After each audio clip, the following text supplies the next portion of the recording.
It's time to talk about June's Journey, a hidden object mystery game with a captivating detective story. When you're playing, you solve a mind-teasing mystery of the roaring 1920s while you dive into June's captivating quest to uncover a scandalous family secret and solve her sister's murder. It's mystery, it's danger, and it's romance, and you never know where the next chapter's gonna take you. If that wasn't fun enough, you get to customize your very own luxurious island estate. Seriously, I cannot stop playing. I am already on the 3rd chapter, and I just started recently. Join me back in time in the glamorous 1920s. June needs your help, detective. Download June's Journey for free today on iOS and Android. Are you tired of ads? Well, we've got you covered. You can listen ad-free right now by joining our Patreon or by clicking the subscribe button on Apple Podcasts. It's only $2.99 a month. And with that subscription, you get ad-free episodes a day early, and access to 11 bonus episodes. See you there. Welcome back to another episode of The Murder Diaries. I'm Paige. And I'm Natalie. For many people, attending church or an exercise class, they are healthy outlets. It's an escape from the stresses and challenges of everyday life. It's self-care. Church and fitness classes are typically held where people feel safe and secure. But sadly, for one 45-year-old fitness instructor in Midlothian, Texas, a church where she was preparing to hold a fitness class was where she drew her last breath. Left behind were 3 beautiful young daughters and a husband who adored her. An extended family and tight-knit community were shattered. Now, over 7 years later, they're all still left wondering who murdered her and why. Her oldest daughter, Hannah, is quoted saying, "She was the strongest person I've ever known." Her name is Missy Bevers. This is her story. Used to think it's in my head, but I'm walking with the dead. Missy Bevers was born Terri Leann Strickland on August 9th, 1970 in Graham, Texas. From a very early age, everyone always called her Missy. Raised in a small town of Jacksboro, Texas, she was the middle child and only daughter of James and Norma Strickland. James worked as a production foreman for Pioneer Natural Resources. Missy had an older brother named Clifford, who she loved to entertain and affectionately called Bubba. She also had a younger brother named Clint, who she enjoyed pestering in the way that only siblings can pester each other. As a little girl, Missy was one of those kids that everyone wanted to be around. She radiated warmth. She loved to have fun and never met a stranger. She was always quick to help others. An active student at Jacksboro High School, Missy was part of several organizations. When I say several, I mean several. Throughout her time at Jacksboro High School, Missy partook in Future Business Leaders of America, Future Teachers of America, Future Homemakers of America, cheer, band, student council, and she also played basketball, golf, and ran track for the Jacksboro Tigers. In her 1986 sophomore year high school yearbook, Missy was voted friendliest. In her senior year, the 1987-1988 school year, she was elected to the homecoming court. She tied for 4th runner-up. After graduating from Jacksboro High School in 1988, Missy attended a few different colleges before landing on Tarleton State University. She graduated in 1995 with a Bachelor's of Science. It's not exactly clear what subject she earned her Bachelor's of Science in, but she earned a bachelor's degree nonetheless. In her first few years out of school, Missy worked as a sales associate at Beal's department store. She quickly befriended a fellow coworker who was older than her named Marcia. Marcia and Missy got along immediately, and Marcia couldn't help but think that her oldest son, Brandon, might like her too. She decided to set them up. The first time Missy met Brandon, he had been to a wedding and was still wearing his tuxedo, which, as you can imagine, made quite a first impression. And the two hit it off right away. 9 months after meeting, Missy and Brandon were married on June 18th, 1998. Brandon says of Missy, she was spontaneous and fun-loving. After a romantic honeymoon cruise to Alaska, the couple put down roots in Red Oak, Texas, which is a suburb of Dallas. Brandon recalls of their life together, "We skated through life, and it was so easy. I would even ask God, is it really supposed to be this easy? Eventually, Missy felt the calling to be a teacher. She went back to school and earned a teaching credential in special education. She taught for a few years before the young couple welcomed their first child, a daughter, Hannah, born in 2001. Missy and Brandon made the decision that Missy would be a stay-at-home mom. Focusing on being a devoted mother was really important to her, although she always said that one day she might return to the classroom. 2 years later, the couple welcomed another child, Allie, born in 2003. Missy filled her days caring for their 2 young daughters and their home. In 2007, the couple welcomed their third and final child, another daughter named Sarah. Their family was finally complete. As the years went by and the girls got older, fitness became Missy's new passion. When she wasn't driving her daughters to soccer and softball practice, she was working out in the gym religiously. After getting in the best shape of her life, Missy wanted to help others reach their own fitness goals. In 2014, she became a licensed fitness instructor for a boot camp class called Camp Gladiator. Once again, Missy was making a positive impact in an educator-teacher role. She was more than just a Camp Gladiator instructor helping her students become physically fit. She strived to help them become mentally, emotionally, and spiritually fit too. By 2016, she'd become a well-known and respected fitness instructor with a loyal following in the area. In reflection, Brandon says of Missy's loyal fitness students, they loved her. Renee, a friend of Missy's, agrees. She had a way of empowering people, but she made it fun. In my opinion, she was living out her dream. Missy's Camp Gladiator classes met at 5 a.m. in the parking lot of Creekside Church of Christ in Midlothian, about a 20-minute drive from the Bevers' home in Red Oak. Each class had 12 to 15 students. However, it should be noted that Missy and her family didn't attend Creekside Church. For the last 15 years, the Bevers family had worshiped at the nearby Cowboy Church. But you didn't have to be a member of Creekside for them to welcome groups to meet at the church, especially when you were teaching a positive message like Missy was with fitness. The weekend before her murder, Missy had road tripped to Austin for a fitness conference called Austin Total Transformation. She posted frequently about her trip on Facebook, including photos of people who she met and shared her passion of fitness. Her last Facebook post happened on Sunday night, April 17, 2016. Severe thunderstorms moved into the Midlothian area, so Missy posted on the Camp Gladiator Facebook page to her Monday morning class, quote, "If it's raining, we're still training. You're gladiators after all. Good night, all. I have to get up at 3:30 a.m. See you bright and early." At 4:16 a.m. on Monday, April 18th, Missy pulled her gray Ford pickup truck into the Creekside Church of Christ parking lot. To paint a mental picture for you of this church, it's a modern-looking structure located off a pretty busy highway called East Highway 287.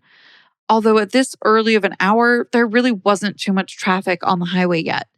Despite its proximity to a highway, it is in a fairly rural area, at least by this California girl's standards. Either way, the church backs up to some woods. And like the name Creekside implies, the North Prong Creek runs behind it. Back in 2016, the closest business to the church was SWFA Outdoors, a family-owned hunting and firearms store about half a mile away. Remember this, because it will become a bit of an important detail later. It should be noted that Missy and Brandon were not naive to the dangers of her being alone so early in the morning to teach her class.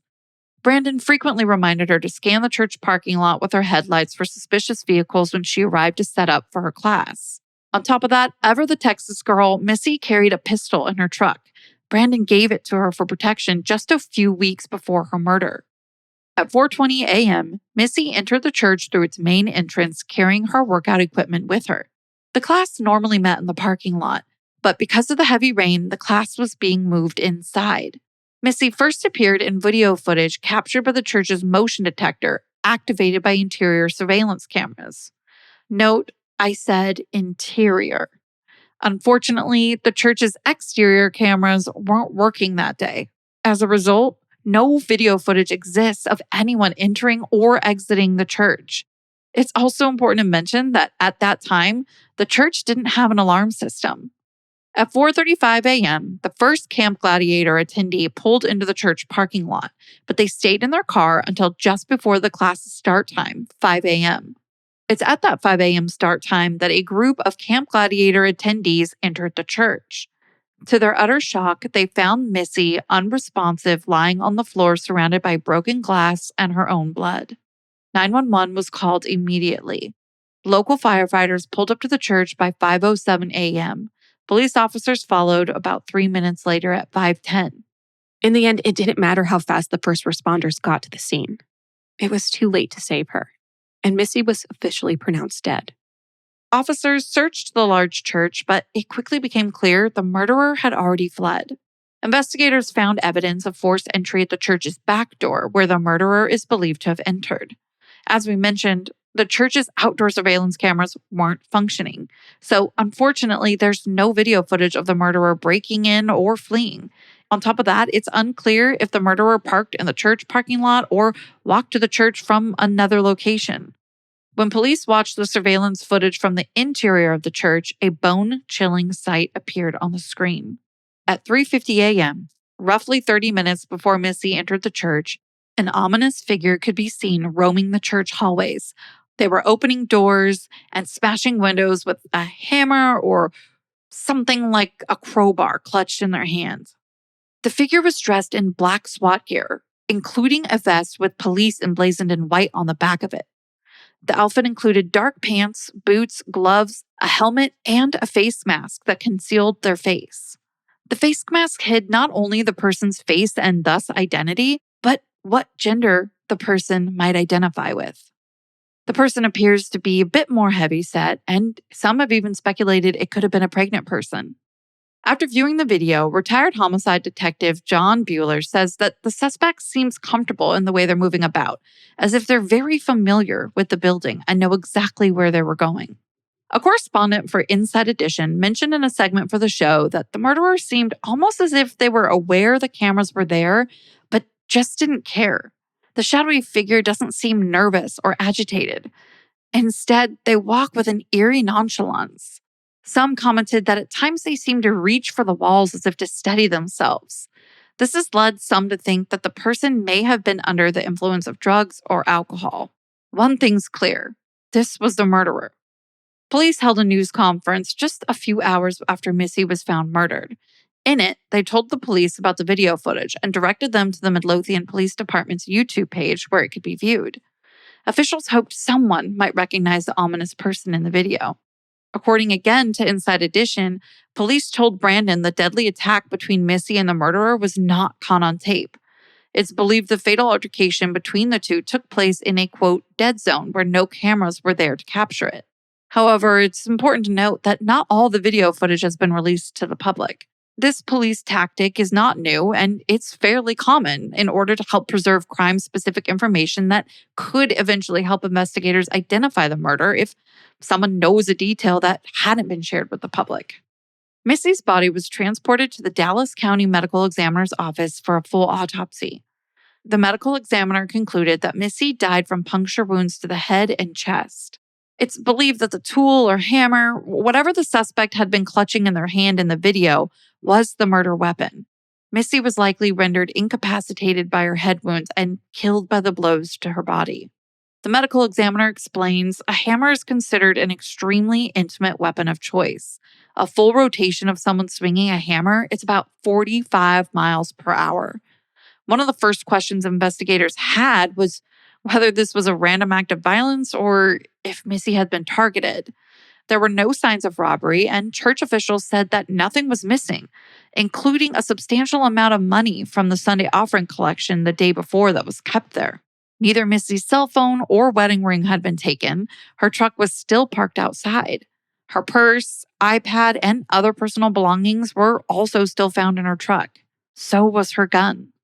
Her husband, Brandon, said that Midlothian Police Department just didn't have the tech resources required to conduct a thorough enough investigation for a complex murder case. In fact, Midlothian hadn't had a murder in over 7 years. The Ellis County Sheriff Department, which had a property evidence collection team, was brought in to help. Eventually, Tarrant County investigators, Texas Rangers, the FBI, and a canine unit from the ATF were all called in to assist with the investigation.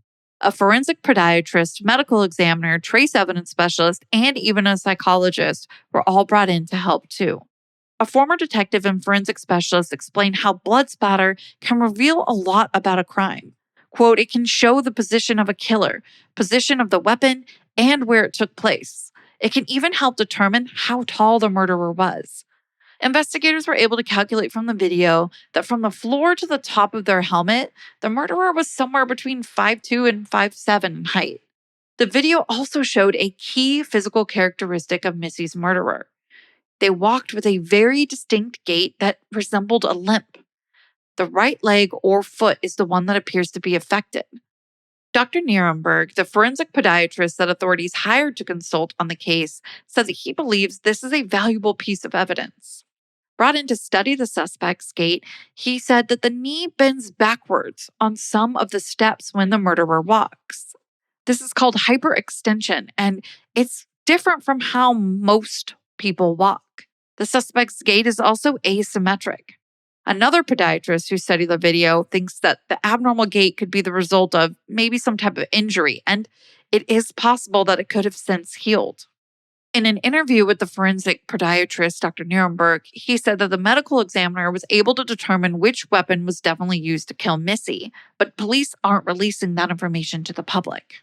A quick side note, the forensic podiatrist also revealed that video footage exists of Missy entering the church.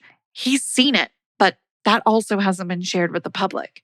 Dr. Nierenberg says the image of Missy walking down the hall, not knowing the fate that's about to fell her, is what haunts him the most about this case. DNA from the crime scene, unfortunately, hasn't been helpful as of yet. It turned out not to be a complete profile, but instead it was mixed from two different people. On top of that, there's just too much foot traffic coming in and out of a building like this church on a daily basis.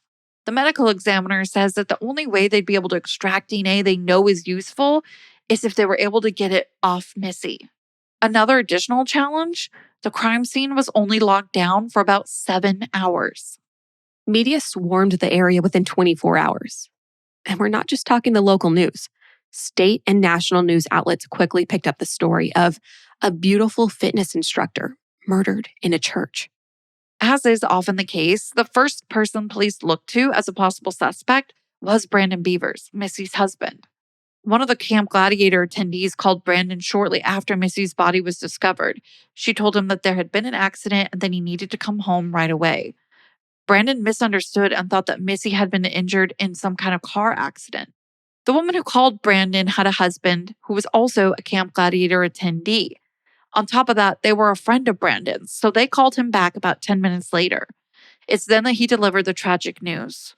Something's happened. Missy's no longer with us. Brandon was 8 hours away on his annual fishing trip with about 12 other guys in Biloxi, Mississippi. He left the trip as quick as he could and started the drive home to Texas. With Brandon out of town and Missy up before dawn, Missy's mom had planned to come for a visit to help the girls get ready for school. But because of the severe weather the night before, her mom stayed home in Jacksboro. Missy decided the girls, at this point aged 15, 13, and 8, were old enough to stay by themselves for a short period until she got home after the class. Sadly, Missy wouldn't be coming home. Brandon called his mom and sister and asked them to go be with the girls. He didn't want to break the tragic news over the phone, but he also didn't want his daughters to hear about it from somebody else before he got back from Biloxi. So he asked his mom and sister to do the unthinkable, to go over to his house, wake up the girls, and tell them their mother was murdered. Quote, I don't even remember what I thought about on that 8-hour drive. I was just in a state of shock. I was in shock for several weeks. Authorities brought Brandon into the police station for extensive questioning. Almost immediately, they played him the video footage of the suspect wandering the halls of the church, smashing windows and opening up doors. Brandon's first reaction after watching the video was that the SWAT tactical gear worn by the suspect wasn't current. Investigators agreed. It looked more like vintage SWAT gear to them, too. To make it more complicated, similar vintage SWAT gear can easily be found and purchased online. Generally, when someone tries to buy the newer official gear at the supply store, they have to show their law enforcement credentials before they can purchase it. Investigators believe the murderer wore the gear not only to conceal their identity, but to also catch Missy off guard. Brandon's alibi of being in Biloxi, Mississippi on a fishing trip with his friends was solid and easily corroborated. Detectives even traveled to Mississippi and spoke with the Biloxi fishing boat captain to confirm that Brandon was where he said he'd been. On top of that, Midlothian Police Chief Carl Smith stated in a press conference that Brandon had been cooperating fully in the investigation.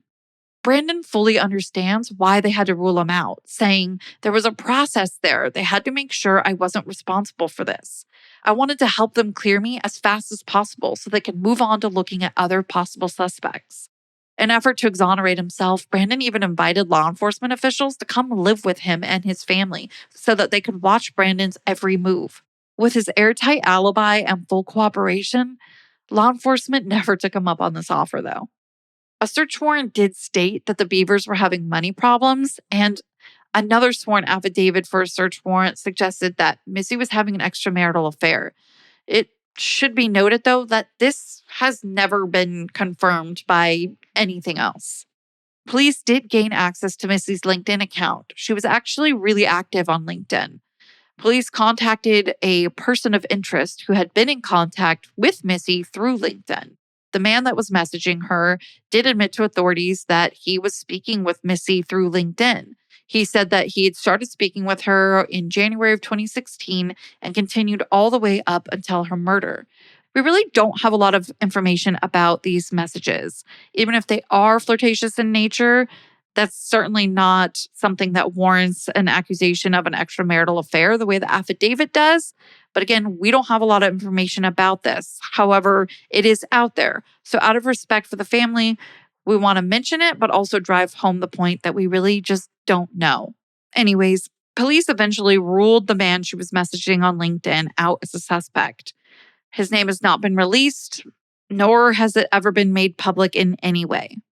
Brandon has vehemently denied both allegations of money problems and marital discord. He shot back, saying people are so quick to believe anything written in search warrants. He called it pure speculation. When asked by Inside Edition what Brandon thought the motive for Missy's murder might have been, he replied, jealousy. There was no denying. Missy was a beautiful, outgoing woman with blonde hair, and she was in top physical shape. Brandon has gone back and forth over whether he believes Missy was targeted or not.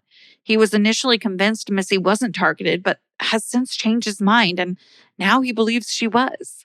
He's also been on the fence as to whether he believes the eerie figure in the video footage was a man or a woman. Just a few weeks after the murder, he told People magazine, "I think it was a woman. There's no reason why an individual would break into a church dressed in that type of clothing and stage a robbery or what could have appeared to be a robbery, going through the building, breaking glass, and opening doors. If that person was really there to commit a robbery, why did they kill my wife and leave her wedding ring on her finger?" Brandon's father, Randy, was also investigated as a possible suspect. On April 22nd, just a few days after Missy's murder, the owner of a local dry clean supercenter contacted police. They reported that a customer had dropped off a blood-stained white shirt to be cleaned. There were signs that someone had attempted to remove the stain before bringing it in. In a bizarre coincidence, the owner of that shirt was Randy Bevers. When Brandon heard about this bloody shirt, he called his dad. He knew he had nothing to do with Missy's murder, but he also knew that the media would have a field day with this story. He told his dad, "We need to get this snuffed out quick." With that, Randy released a statement to the media explaining that the blood on the shirt was not human. It was from a dog. He had broken up a fight between Kilo, his wife Vicky's dog, and his daughter's larger dog. "My wife had a small chihuahua that she had had for 13 years. It's her baby. So I'm carrying the dog from the house to the veterinary clinic. It was bloody." Sadly, Kilo did die a short time later. When asked why Randy didn't think to mention the bloody shirt to police, he replied that he didn't see any need to because, quote, "it's a non-issue." He was simply focused on consoling his grieving wife over the loss of her beloved dog, not on whether someone would think he killed his daughter-in-law, Missy. Authorities, of course, tested the shirt to be sure. The results came back and confirmed that the stain was indeed animal blood, not human. The bloody shirt wasn't the only reason Randy was investigated, though. He also matched the general height and weight of the suspect in the church surveillance footage. And he also walked with a limp. Randy suffers from ankylosing spondylitis, a type of severe arthritis that causes inflammation in the joints and ligaments of his spine. As a result, he has trouble walking or even looking up. Like his son, Randy had a solid alibi. He and his wife had been in Southern California visiting family when Missy was murdered. They had returned to Texas as soon as they heard the news. While Randy's alibi checked out, investigators continued to receive not hundreds, but thousands of leads that flooded in from the public. In May of 2016, one of those leads put Bobby Wayne Henry on their radar. A tip had come in that a dark-colored SUV was seen leaving the church parking lot around 4:30 a.m. the morning of Missy's murder.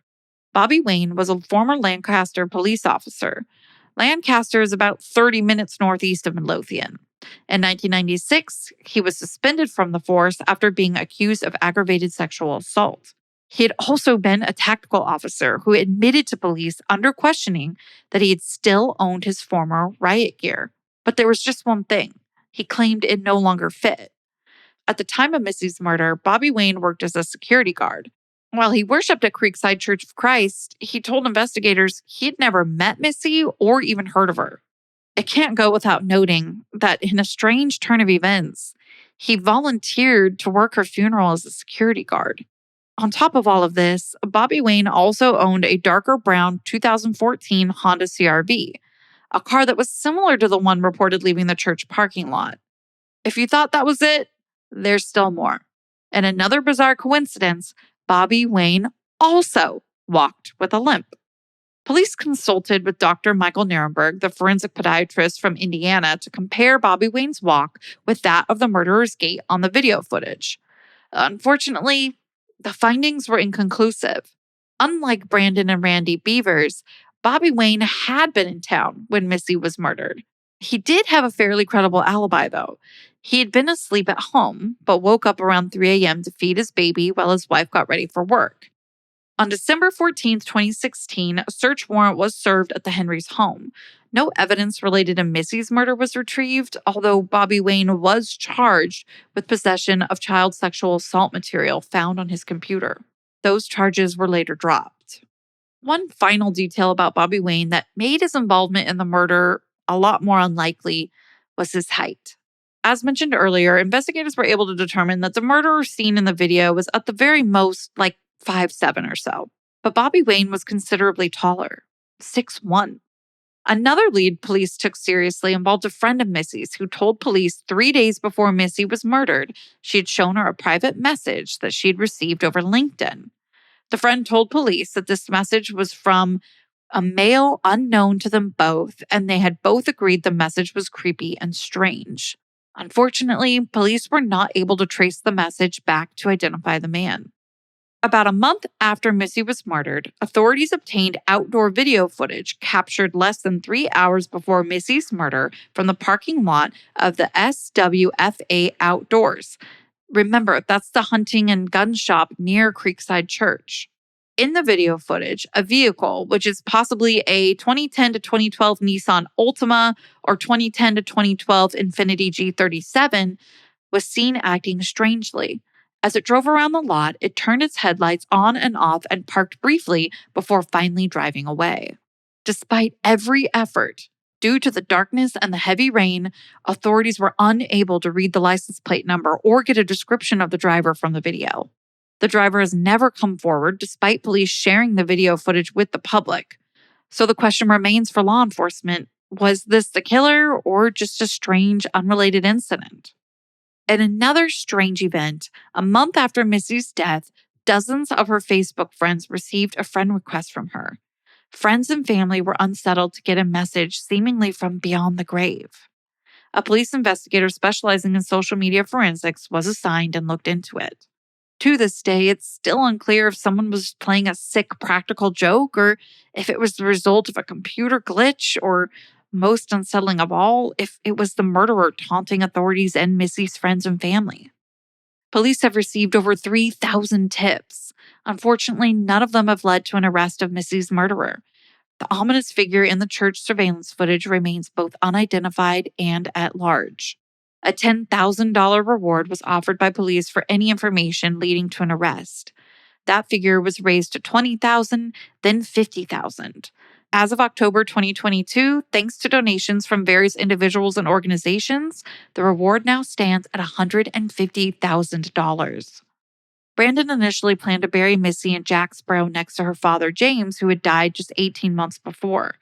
Missy had, after all, always been a daddy's girl. But in the end, she was buried in the nearby shallow cemetery in Ovilla, Texas, so her daughters could visit whenever they wanted. The inscription on Missy's gravestone reads, "Loving Mother, it is well with our soul, go boldly." A bench near her grave has Missy written in black wrought iron. In February of 2018, as if to admit the investigation was at a dead end, the Midlothian Police Department assigned Detective Andy Vaughn, a brand new investigator, to Missy's case. In response to the new assignment, the Assistant Chief of Police told NBC Dallas, "If someone had told me 2 years ago that we'd be talking about this case and it's still unresolved, I would have thought you were crazy. Until Missy's killer is caught, I will stop short of saying that any person is absolutely excluded. But to be clear, none of Missy's family are the focus of this investigation. Missy's friends and family are left to wait, hope, and pray for justice." Brandon said he's willing to forgive Missy's killer, but only if they turn themselves in, saying, "Turn yourself in, do what's right. Don't live the rest of your life with this in your heart because it will eat you like cancer. We need closure. This is going to eat us alive for many years to come." Brandon is now focused on raising the 3 girls. He planned to stay in the family home, but Allie, his middle daughter, wanted a fresh start, so they have since moved and have created a new home. A couple years ago, Brandon remarried. His current wife was a friend of Missy's and has known Missy and Brandon's daughters for most of their lives. She also has 3 children of her own. Authorities say that no one the police have investigated is officially cleared until the crime is solved, but there are currently no publicly known suspects in Missy's case.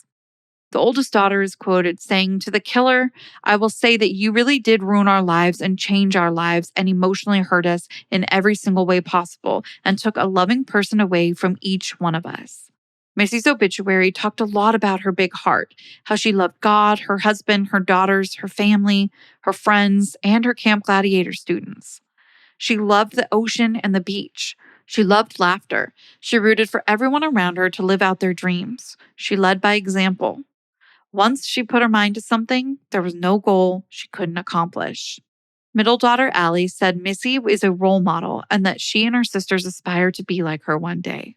Sarah, the baby of the family, reflected on how she never liked to leave Missy's side. "I would love my mom so much I didn't want to leave her, and I would try to miss school and I would go to boot camps with her." It's so clear how much Missy's family, community, and loved ones miss her. If you have any information about the death of Terri Missy Bevers, please call the Ellis County Crime Stoppers at 972-937-7297. You can find us on TikTok, Threads, and Instagram at The Murder Diaries Pod. And until next time, Stay safe. bye. Seeking the truth never gets old. Introducing June's Journey, the free-to-play mobile game that will immerse you in a thrilling murder mystery. Join June Parker as she uncovers hidden objects and clues to solve her sister's death in a beautifully illustrated world set in the Roaring 20s. With new chapters added every week, the excitement never ends. Download June's Journey now on your Android or iOS device or play on PC through Facebook Games.